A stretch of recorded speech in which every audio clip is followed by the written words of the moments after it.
La conquista de México Tenochtitlán. Aprendizajes esperados. En este tema reconocerás la existencia de una relación entre política, guerra y la religión. Las noticias de los visitantes que habían llegado por mar reactivaron entre los mexicas la memoria de los presagios.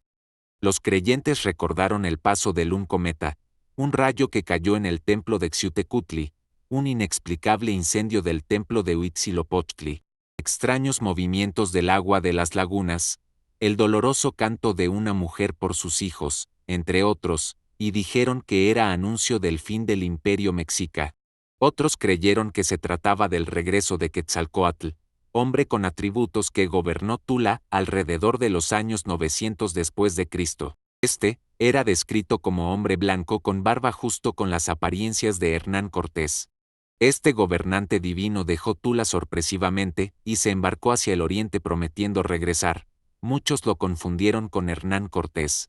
Desde las primeras expediciones, los rumores recorrieron los diferentes señoríos mesoamericanos, y Moctezuma II, emperador mexica, decidió enviar mensajeros a las costas cercanas a Zempoala a indagar. Esto es parte de lo que sucedió al encuentro entre los mensajeros de Moctezuma y Hernán Cortés. Comenzaron a subir al navío por las escaleras, y llevaban presentes que Moctezuma les mandó llevar. Como estuvieron delante del capitán Hernán Cortés, besaron todos la tierra en su presencia y le dijeron lo siguiente: sepa el Dios a quien venimos a adorar en persona de su siervo Moctezuma, el cual rige y gobierna la Ciudad de México, y dice que ha llegado con trabajo el Dios. Y luego sacaron los ornamentos que llevaban y se los pusieron al capitán Hernán Cortés adornándolo con ellos. Le pusieron primero la corona y máscara, le echaron en el cuello los collares de piedras que llevaban con los joyeles de oro, y todas las demás cosas se las pusieron delante como suelen poner sus presentes. El capitán preguntó: ¿hay otra cosas que esto? Le respondieron: Señor nuestro, no hemos traído más cosas que estas que están aquí. El capitán los mandó a atar, y mandó soltar tiros de artillería. La reacción de los españoles no tuvo sentido para los mexicas. Si aceptaban los regalos y las ofrendas, ¿por qué no se iban? ¿Por qué querían ir a México Tenochtitlán? ¿Realmente se trataba del regreso de Quetzalcóatl? ¿Cuáles eran las intenciones de estos extranjeros?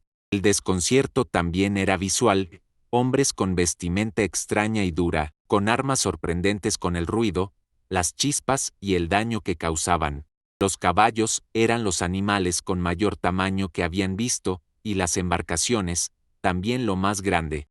Por momentos parecían dioses, pero también se comportaban como humanos. La población se dividió en creyentes y no creyentes. Los españoles también estaban sorprendidos con las civilizaciones mesoamericanas. Ellos tampoco habían visto antes este tipo de ciudades ni pueblos con ese grado de civilización.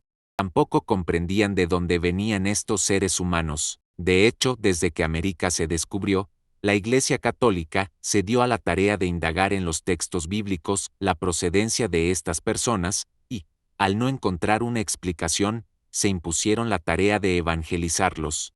Mientras los mexicas y los señoríos del centro mesoamericano intentaban comprender quiénes eran y qué querían los españoles, Hernán Cortés se dio a la tarea de descifrar el mundo mesoamericano, pues al desobedecer sus capitulaciones solo tenía dos opciones: conquistar un territorio importante para el rey o fracasar y ser juzgado por su desobediencia. En cuanto fue nombrado capitán general y justicia mayor por el cabildo, inició el proceso de la conquista de México Tenochtitlán en el mes de mayo de 1519. Hernán Cortés inició su recorrido por Mesoamérica en Zempoala. En ese lugar fue bien recibido y se quedó unos días. Conversó con el señor del lugar y notó que había un clima de tensión en Mesoamérica causado por las campañas militares de los mexicas. Supo entonces quiénes eran aliados de México Tenochtitlán, quienes habían logrado mantener su independencia y quienes eran declaradamente sus enemigos. Allí hizo una primera alianza con un pueblo indígena, ofreció ayuda a los de Zempoala para librarse del dominio mexica,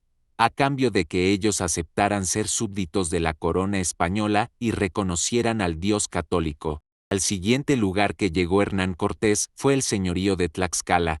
Fue acompañado de su hueste y un grupo de indígenas de Zempoala como parte de sus fuerzas. En su camino, lo visitaron en diferentes ocasiones mensajeros de Moctezuma, quienes insistían en darle regalos, intentar persuadirlo de no ir a la capital mexica y, sobre todo, evitar que fuera con los tlaxcaltecas. Mientras esto pasaba, el resto de los señoríos permanecían a la expectativa, y sus nobles discutían si era mejor enfrentarlos o ser amigables con los españoles. Los tlaxcaltecas estuvieron a punto de enfrentar a los extranjeros, pero optaron por recibirlos. Los tlaxcaltecas, como los de Zempoala, vieron la oportunidad de derrotar a los mexicas. Hernán Cortés aprendió más de la cultura, las alianzas, la división política y el sistema de tributación mesoamericana. Españoles y tlaxcaltecas se aliaron. Los primeros los ayudarían a derrotar a los mexicas y respetarían a sus gobernantes. Los segundos se asumirían súbditos del rey español y se convertirían al catolicismo. En los señoríos dominados por los españoles en el centro de Mesoamérica, los indígenas aceptaron al Dios católico porque reconocían su poder, no como el único, sino como uno más de su culto. La visita a Tlaxcala causó inquietud entre los mexicas e insistieron en invitar a Cortés a Cholula hasta que éste aceptó. Los tlaxcaltecas le aconsejaban no ir, por temor a una emboscada, pero ante la decisión del capitán y para honrar su acuerdo, lo acompañaron. De esta manera Hernán Cortés fue con su hueste, los guerreros empoalenses y los tlaxcaltecas. Ya en Cholula, la insistencia de una posible traición llevó a Cortés a citar en la plaza a los gobernantes y nobles de la ciudad. Una vez reunidos, ordenó atacarlos y, como los cholultecas no iban armados, no pudieron defenderse. La matanza de Cholula, como se llamó a esa batalla de 1519, cobró alrededor de 3.000 vidas indígenas. Debido a este hecho, la mayoría de los mesoamericanos concluyó que el dios español era más poderoso que sus deidades. La noticia de la matanza de Cholula se esparció por Mesoamérica, y hubo señoríos que decidieron no oponer resistencia. Para los españoles la meta se acercaba, dominar estas tierras, obtener riquezas para ellos y el rey y extender el catolicismo entre la población indígena. Sin duda, la siguiente parada debía ser México Tenochtitlán. Si te gustó el video, comenta cuál te gustaría que suba, dale like y suscríbete.